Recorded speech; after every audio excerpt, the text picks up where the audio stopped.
தன் மகனான ஜராசந்தனுக்கு பட்டம் சூட்டி மகத நாட்டின் அரசனாக அறிவித்தான். அரசனான நாள் முதல் ஜராசந்தன் தனது வலிமையை உலகம் முழுவதும் உணரச் செய்தான். அவன் அனைத்து தேசங்களின் மீதும் படையெடுத்தான். சென்ற இடமெல்லாம் வெற்றி மட்டுமே அவனை வரவேற்றது. ஜராசந்தனின் இரு மகள்களையும் மணந்தவன் மதுரையின் அரசனான கம்சன்.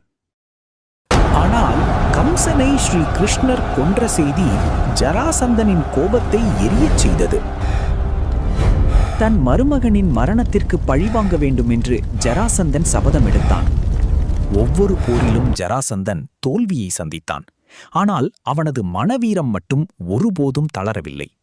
கிருஷ்ணரை அழிக்க வேண்டும் என்ற வெறியுடன் ஜராசந்தன் மதுரா மீது 17 முறை போர் தொடுத்தான்.